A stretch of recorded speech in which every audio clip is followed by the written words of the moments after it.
You know, this life isn't as black and white, all good and bad, right and wrong, as we tend to think. It's complex, and we're all just humans trying to make sense of it. So, if you're wanting more unity and love in this world, and are ready to step into curiosity, then join me, Brynne Erickson, on Middle Ground. And if you're willing, please leave your biases and preconceived outcomes at the door.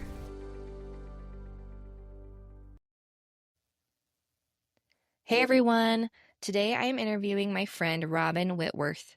She is a mentor that I greatly admire, and we're going to be talking about the concept of opposites and how everything has to have its opposite. And we did experience some internet lagging, so there is some crossover between our dialogue. So I hope that you can stick it out because this topic is so important and so helpful in navigating decisions and experiences that we have in our lives. So thank you in advance for your patience, and I hope you enjoy. We're going to be talking about something that you've taught me so much about and has helped me tremendously in my life, and that is the concept of contrast. So we're going to talk about what contrast is and how it is helpful to better understand. So go ahead. Where do you want to start? Let me just dive right in. So Yeah. You're wanting me to share what contrast is when we talk about that word. Because I think that's interesting because a lot of people, unless they've been in our space or have listened to someone else that has used that word, it's not like a mainstream adjective to describe things that happen in life, right? You may have used words like hard things, challenges. Some people in Christian worlds will say trials. When I was introduced to the word contrast, I think was about 2021. And when I first heard a mentor explain to me contrast as a way of looking at anything that is not my ideal, like things that I really, really wanted or expected, or things that my values and beliefs say should be real for me. And yet there's these things that happen that I'm like, I don't love that. I wouldn't have chosen that. That's not, nope, no thanks. I don't like this feeling. I don't like this environment. I don't like this person, like whatever it is. And when this mentor talked about that as just in contrast, it brought a sense of neutrality to my experiences that I could automatically apply because it was no longer this hard thing where the word hard gives us a feeling of, like, oh, this is a struggle. This is a stressful thing. I mean, what does hard mean to most people? And so when she's like, oh, it's just in contrast. This is a contrasting event for you. And I'm like, oh my goodness. I really like that. I really like talking about things in a way of just saying this is in contrast to my ideal instead of it's hard, it's a struggle, it's a trial, and trying to find meaning in why something like that should be here. So often, well, not so often, but I used to think like adversity, adversary. So like when it got hard, maybe sometimes, and maybe we could talk about this. Maybe sometimes it was divinely given to me. And maybe you have thoughts on that too. Like how often, if not always or never, are these trials or this contrast like given to us? Or are they more just natural consequences, like, or side effects from the choices that we've made or the outside influences around us? I love that question. And I feel like that's really, really important for people of faith, especially because they do tend to use that kind of terminology. Like, this was given to me. God gave this to me. And I think that if we read in Genesis and we're understanding when God says, I give you dominion over this experience, And we read further in the scriptures all over the place this idea about being agents unto ourselves, acting unto ourselves, that we're in charge of Mm-hmm. our own feelings and happiness. We're supposed to take accountability for the mote that's in our own eyeball instead of the beam that's in something, right? These messages tell us, oh, I'm in charge of everything I experience. Like that God would never negate my agency. So everything that's happening somehow in some way is connected to my choice. A lot of people don't want to take that level of accountability for their life. Yet in, the New Testament somewhere, I don't know if it's Revelations or John, but he talks about the book of life, how all of us wrote it. And I think, okay, so God doesn't come down and write in my book of life. He gave me the opportunity to write the book of life. How fun. So I think, okay, well, then he gave us the cars and the trees and you write all the elements to create the experience that we wanted to have. And, when you talk about, it's adversary, and I think, Jesus told us to learn and progress, there would be opposition. There had to be, so that we could make a choice. You have to have options. If there was no opposition, we could never choose. And that is, if you study the scriptures, that was Lucifer's plan, that there wouldn't be choices. Everybody would just go down the thing. Everybody got an A. Everybody got a trophy. Like nobody had to learn anything. We would all just go and have salvation just as, the stamp of approval. So that's where I come around to, I don't believe that God gives us trials. I just don't. I could never find anywhere in the scripture where God's like, yes, I will give men trials. Like, that's just not found. But they did say there would be opposition for our benefit of progress. And I go, oh, now that I understand agency and choice, that makes a lot of sense. Of course, I'm going to experience hard things. And I go, well, then where does it come from? And I go, well, we're in an age where we now understand, psychology has explained to us that everything we're experiencing is our own perception. Brynne, you and I would see the same circumstance, but we would internalize it very differently. So a trial to you is not a trial to me. And so contrast then is a personal experience. It's something that just is against your beliefs, your ideals, your values, things that you've decided are important for you to experience. Something comes into your life and you're like, ooh, this is against my ideal. This doesn't fit my values. This is so... So that's how I describe or understand contrast. Like what emotions do you experience or thoughts do you have when you're not in that alignment? When you have those moments of contrast of like, oh, I don't really actually agree with that, or this isn't actually for me.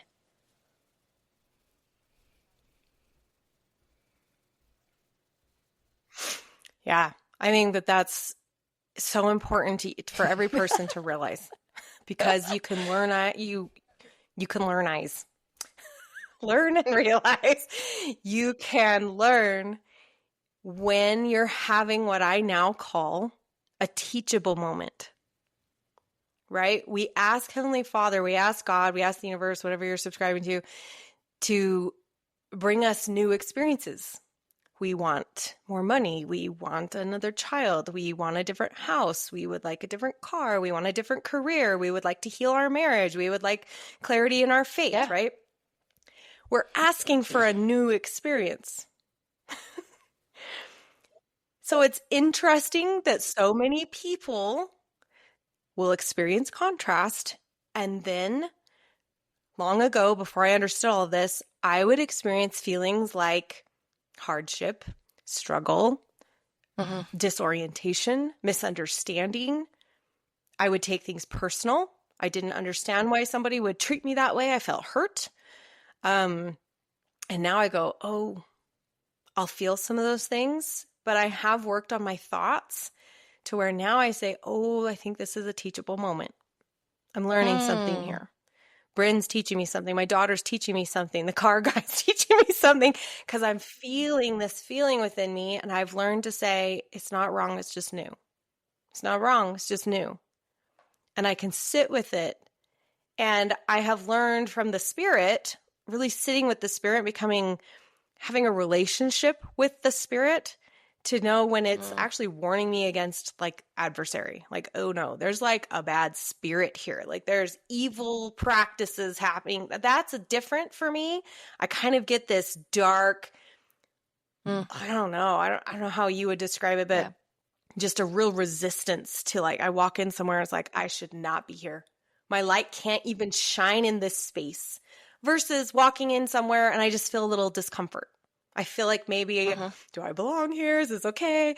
Again, it's not wrong. It's just new, where I've learned to decipher and discern when things are actually like evil versus just new. Does that make sense? And so I get to realize if I've been praying for a new experience, just because it feels uncomfortable, new, you know what I mean? All those feelings of like, this feels hard. I'm not good at it. Should I stop? I just go, oh, this is just new. And didn't I ask for new? It's just so many times I used to want it to be so linear. I wanted it to match so beautifully with my values and the things I already knew. And when it doesn't, I like, oh, this can't be right. This is too hard. This is too uncomfortable. This is, I wasn't actually receptive to the level of progress and learning that the new thing I wanted was going to require. Yes. And I've thought about, not necessarily for myself, but there's circumstances where I'll hear someone talking like, well, everything was just going wrong. So I took that as a sign that this wasn't for me or that this was not my path. So do you think there's ever a time where that contrast maybe does actually mean like this isn't for you? I think you get to be really mindful. And I think for the future and right now, there is a lot of beauty in honing the skill of discernment. Really learning what that means, study that word, sitting in discernment with what you're doing and what you're experiencing. Because I do think there are times when you're doing something and it's just like, man, it's not about hitting roadblocks and that everything feels hard. More so, is this actually aligning with the intention for which I set out on this journey? Because we don't know, right? It's not linear. We might think, oh, yes, I feel so inspired to go get a different degree, to get this different career, to have this different money, to solve these other problems, right? I always say, have you discerned what your sponsoring intention is? Because some people say, oh, my kids deserve a better life. I'm like, oh, nah. What's actually the sponsoring intention here? You really just want financial peace. Like, you just want all your bills paid. Like, there's something down here that's sponsoring all these other thoughts. And so if I'm going into the RN program and I'm going to go get this, I'm going to become a nurse, say, and it's just like, oh man, I just didn't pass the NCLEX or whatever that test is that RNs have to pass, or, these different I'm probably slaughtering that. Whoever's becoming RN is like, that's not even right, But I know there's certain milestones because education tends to want us to be very linear. And a lot of us grew up in a school system like that.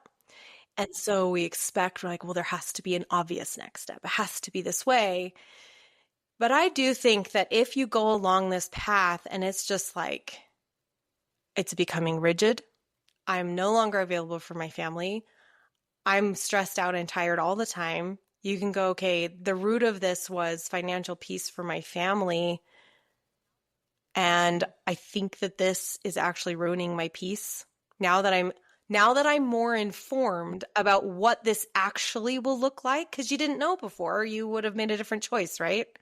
That's why I always say every choice you make is the right one with all the information that you had, or you would have made a different choice. So you go, okay, I chose this, but it's actually showing me the more that I'm learning, I can clearly now see that this isn't actually going to bring me the level of peace that I thought it would. And so you may say, you know what? I'm seeing that this is actually way more out of alignment than I ever perceived. I'm probably not going to pursue that. It's obvious to my intellect and my Mm-hmm. spirit that this isn't what I want to move forward with. It's not going to give me the fruits that I thought it would. So that's different, than, oh, everything was just so hard. So I took that as a sign to I love stop. that because I'm like, did you give it an actual chance to maybe. create the outcome that you were hoping for? And if it isn't aligning with that outcome that you wanted, then that wasn't the way that you wanted to get there. Or maybe that really isn't what you wanted versus, yeah, taking it as a sign that I wasn't supposed to be doing this. So that was explained beautifully. But a question I have that you brought up was those sponsored thoughts. Is that the term you used? So how do we know, like when you said, I want a better life for my kids, but maybe the underlying Yeah. sponsored thought is actually financial freedom. How do we find the real thought, that sponsored thought that's fueling our desires or what we think we actually want? And I think that takes practice. Just know that it takes practice. But one of the things that I do is I do journal. I journal, I sit down with a pen and a paper, and there's a connection with the body. I really encourage people not to type on a computer for this kind of exercise, but to actually write. It's been proven that when we hold a pen and it's connected to the body, it just has a connection that's different than a typing when we see it on an electronic device. So get out a pen and paper and just write, why do I want to do this? Why do I want to do this? And then you're like, well, why that? And how come that? What's really underneath this? Is there anything else that may be driving this?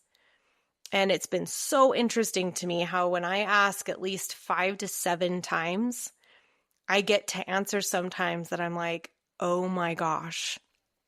Like when I started a network marketing business years ago, I didn't realize, I thought it was about money. I thought it was about helping our family financially.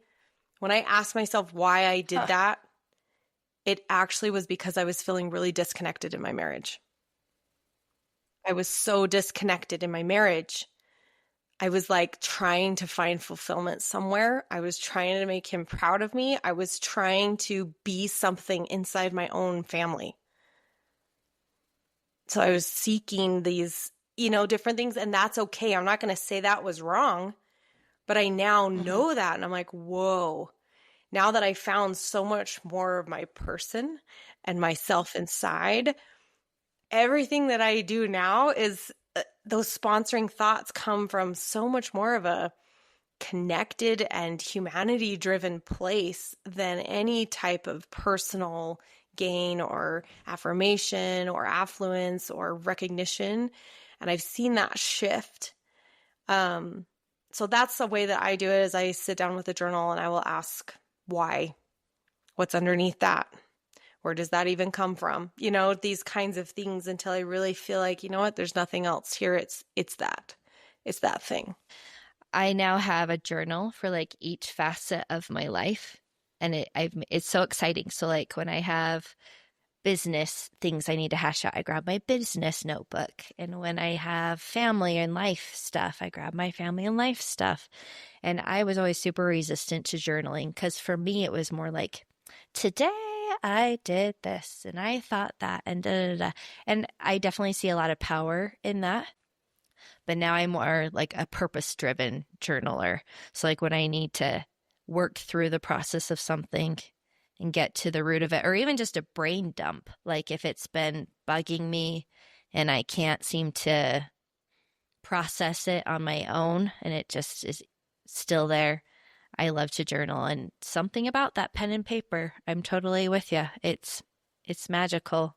And a lot of times I end up like talking out loud to myself and then I kind of work through to the conclusion and then I can write it out and it just feels complete. Like it's so interesting how our body, we just kind of get disconnected and we're always in our head, right? So maybe there's something about the pen and paper that allows our mind and our heart to connect. I don't know, but it definitely is powerful. Well, and sometimes on those electronic devices, it has predictive text. It has continual editing, it'll like underline things. So people will like edit as they go and it breaks the flow. I had a mentor once and she goes, Robyn, for all the work you've done, I still feel like you're speaking through a filter a lot of the times. And I was like, ugh. But sometimes that I learned to like, that a lot of times when I was writing online, I would be like thinking about who was going to read it. Thinking about, oh, if my mom Yeah. sees this, I better, oh, if my neighbor sees this, what if you know what I mean? Like, so there's a lot of beauty that can come from just getting your own pen and paper, your own little Hmm. notebook, and you just write. And I always really encourage people to not edit because whatever comes out first is actually your most pure idea and thought. Even if you don't like it, if you're like, ooh, I don't like that I just wrote that. That's not really how I feel. Leave it in there for just a second and really ask yourself and be honest, is this really what I think? Because it just came out, you know? So I guess with decision making, contrast is so helpful. Like even I have a personal experience because I notice it all the time in my life now. And it's just so helpful to be like, oh, huh, this is, and I'll even use the word hard. Like I'll acknowledge what it is or what it feels true to me in that moment.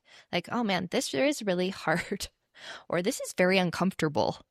But I acknowledge it as like, it's okay. Like this is a part of my growth process.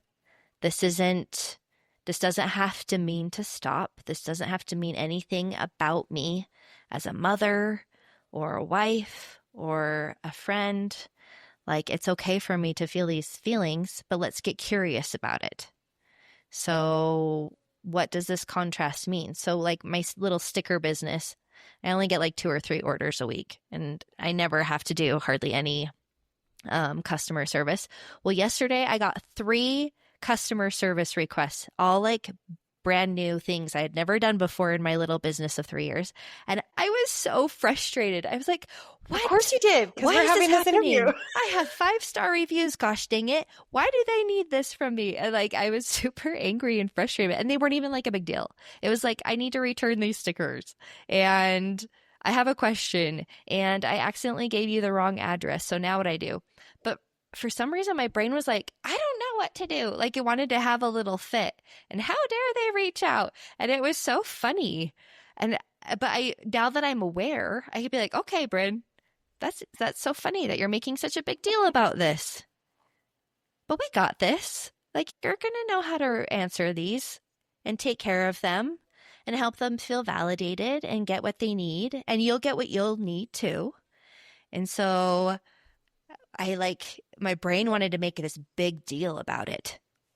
And we did for a minute. And I gave it some space. But then after, I came up with very simple little responses. And I haven't heard back from any of them yet. And it was just so interesting. But I'm so grateful to better understand contrast, especially in parenting. Oh my gosh, allowed me to show so much more grace for myself. Like, of course, this feels hard right now. Like, yes, what do I need right now? How can I best support myself while I'm feeling this? And how can I best support my child? And I've felt like I've been able to be such a better model to them. I can be like, look, Ross, I am really upset right now. And I feel like you're not listening to me. I have thoughts that you're not listening to me. And I really need to step away and for you to not follow me. And sometimes they do and sometimes they don't, right? Like I have little ones. I have 6, 3, and a couple months. So, but it's been so helpful to just like voice my processing and advocate for myself, even to my young kids, and give myself what I need, but also validating what I'm really feeling in the moment. So contrast is just, man, it's just been so helpful to be like, nothing's wrong here. And this is actually part of the process, especially with my faith journey. right? Where that was such a big, hard, deep one. That's when I found you. You were the next step in my growth process of my faith journey. And that was so helpful. Like, nothing's wrong here. You're growing, you're elevating in your faith. This doesn't have to mean you're going down the wrong path or in a bad place. And that was just such a beautiful, helpful thing that you taught me. I'm just so happy to hear it. I'm like, yes, amen. It's helped. All of these concepts, they help in my marriage. They help in my parenting. They help, like you said, it's like every aspect now. It's like, wait, I have a choice here. Because I now know contrast is just that opposition giving me a choice. I all of a sudden can choose to be empowered in any situation. I'm not being acted upon. I actually am just being presented with a different choice right now. I'm not being acted upon. It's just another option. Do I want to take it an opportunity for me to utilize my beautiful agency and make a choice? I guess on that note, do you believe in right and wrong choices? Do I believe in right and wrong choices? Okay. I think that the short answer is no. The longer answer is that I believe, and I guess if we're talking right and wrong as in the way of morality, a sin, salvation question, I believe and have learned from doing a lot of what I call, it's called etymology studies, where I take words from the modern English Bibles and I go backwards to the different translations that the Bible has come from. And I've learned that the word sin is actually a personal experience. It is when you are abandoning your own self. Yes. Like when you knew something and then you don't do it. Like you actually go against your own, like we're talking about alignment and intention. When you go against that, that's sin. It's actually not something that the whole world would agree on is right or wrong. It's a very personal, like, what do I actually know in my heart and my soul about this thing? And did I actually stay accountable to that?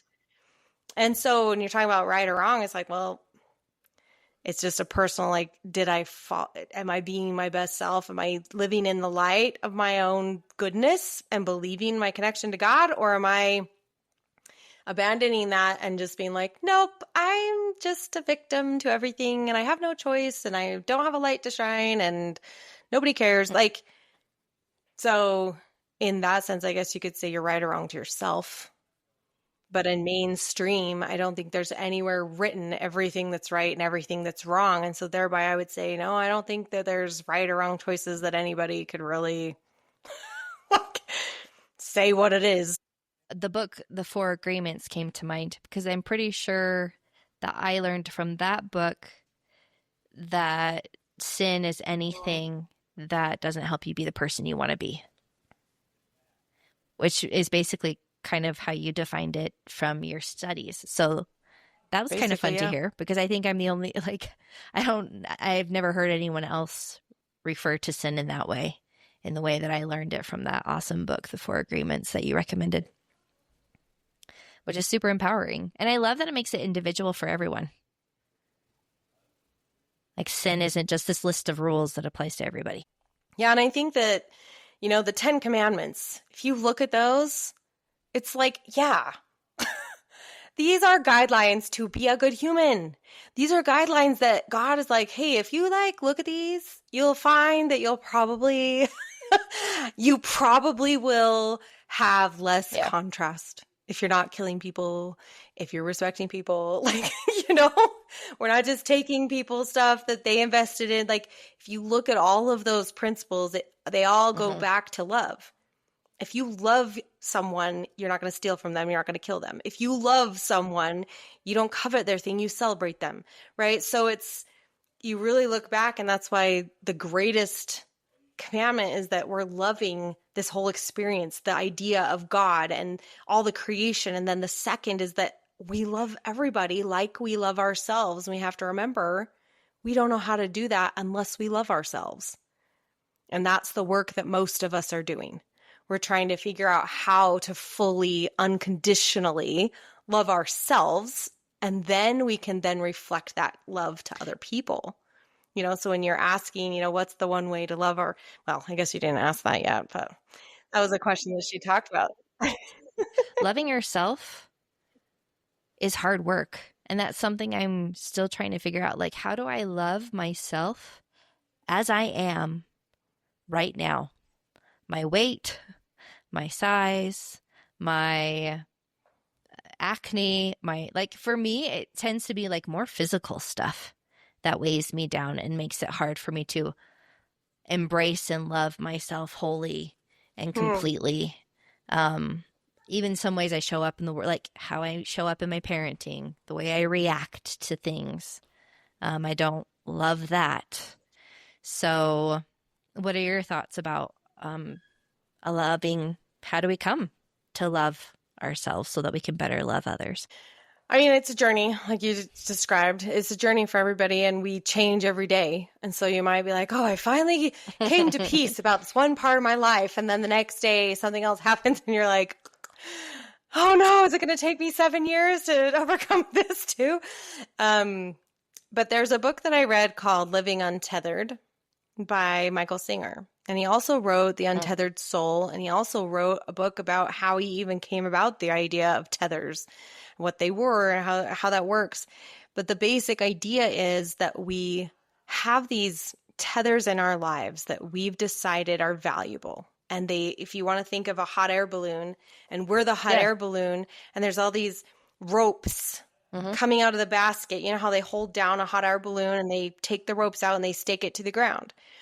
And God is asking us to be free, to consider the lilies and the sparrows. Like, we can go out and shine our light, and we will be taken care of when we are being our best self. I'm being my best Robyn. I'm being the best Lily, right?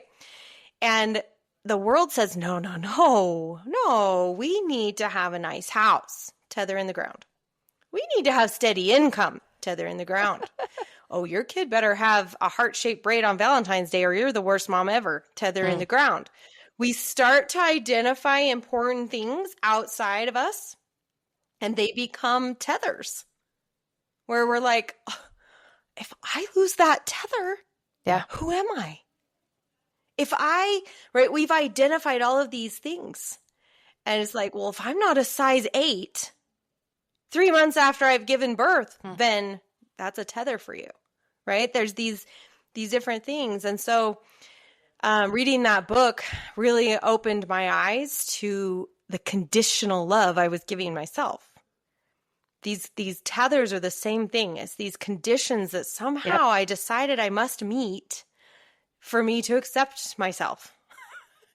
And I'm not saying I don't have any, but I can tell you that I've been on a journey, and those books really helped me with a few ideas, because we're living our lives through our nervous system, which is activated by our thoughts.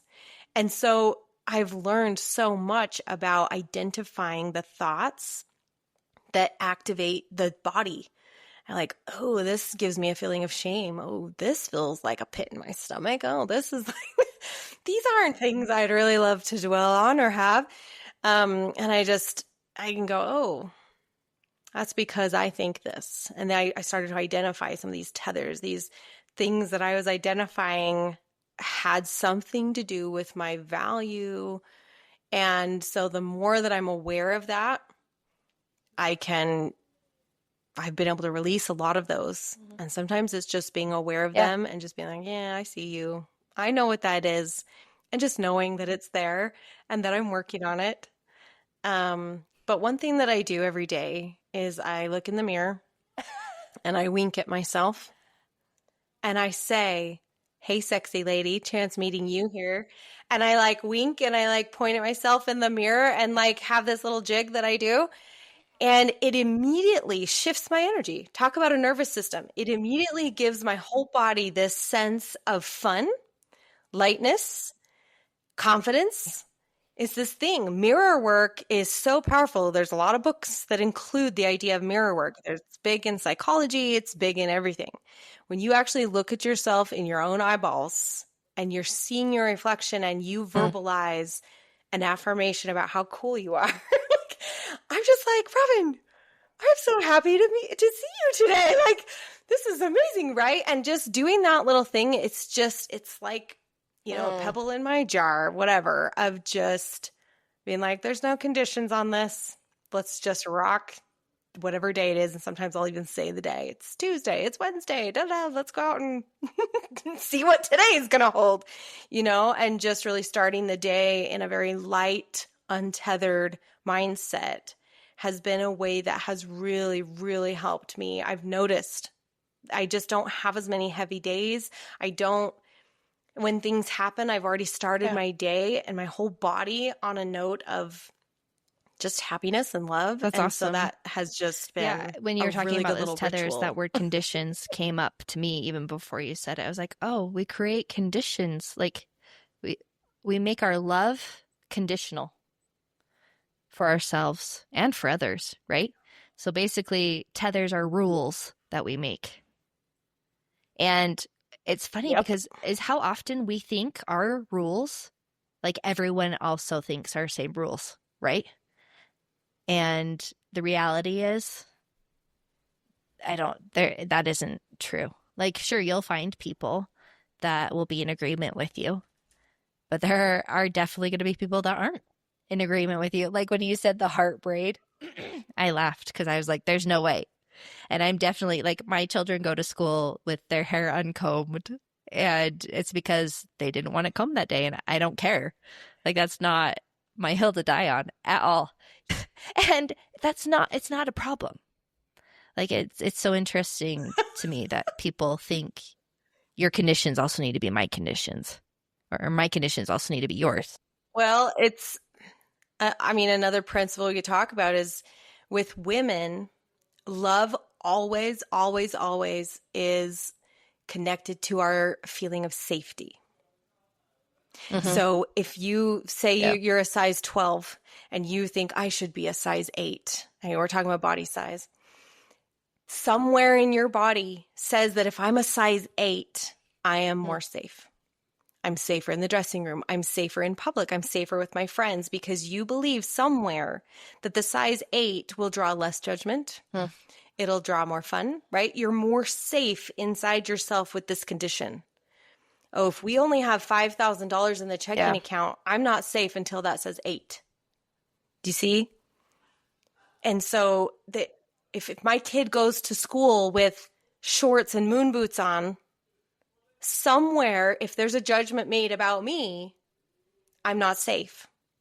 But once a woman Mm. has cut that tether, she's worked through whatever it is, all of a sudden she doesn't. Like you said, you don't care. So you feel safe regardless of what anybody says. But there are many people out there, right, that don't feel safe if someone says something about their kid. They've identified with the experience of their kid. So they're unsafe. Hmm. And for women, this is a really big deal. Like safety is going to be always somewhere in there with love. If our husband is providing this safety for us is when we feel the most connected to them. Yeah. Emotional safety, whatever it is that they provide in a safe place, we'll feel the most connected to them. And it's the same with God and your faith journey. When you start to feel really safe, that is when you will start to feel the most love from God. And so becoming safe within ourselves, we can feel the most love for ourselves. And that's these tethers that make us feel like, well, this isn't qualified. This isn't met. How do you create that safety within yourself without needing it from someone else? Right? Again, this is a journey so many people are on.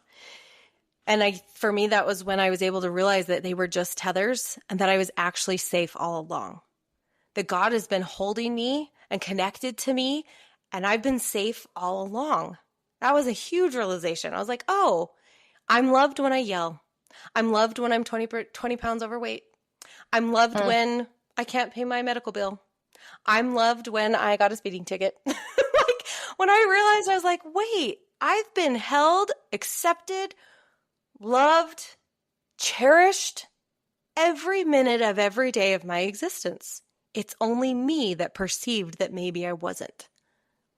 But if I can choose that I always am, then in those moments, it's much easier to neutralize and to, just be like, oh, like you were saying, this is an uncomfortable, teachable moment, but there's nothing bad here. There's nothing wrong here.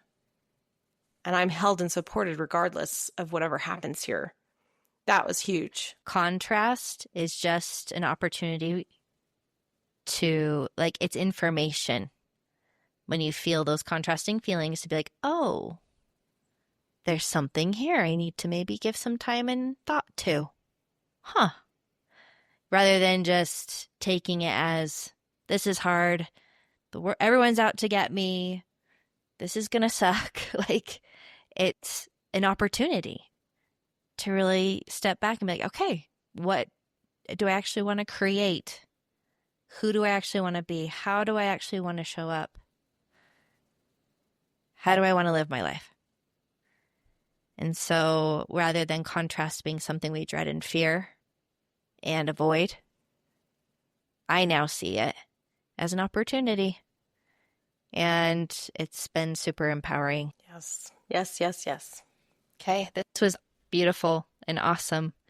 And thank you so much for your time. No. But I just want to tell everybody that Robyn has the most empowering, beautiful, loving collective of women. And it is called the Elevated Mother Collective. It is for Christian mothers. I am an alumni. And I still participate by going to her amazing retreats where I love seeing my friends and I love getting together and elevating together in a space that is completely judgment-free of women. Like, imagine being with 20 other women, 20 to 30 other women, and there is no drama on a retreat for 3 days. And it is such a beautiful experience. And then she also has an amazing program called the Elevated Mother Experience that it's changed my life. Like, I would never saw the world this way prior to that. I had so much control over my experience and what I wanted to create. And Robyn has helped me and her amazing coaches. There's Cherie and Christy and Megan. And Robyn, where can people find you if they're interested in your community and working with you? So on Facebook, you can search the Elevated Mother Collective and our group will pop up. You can request to join there.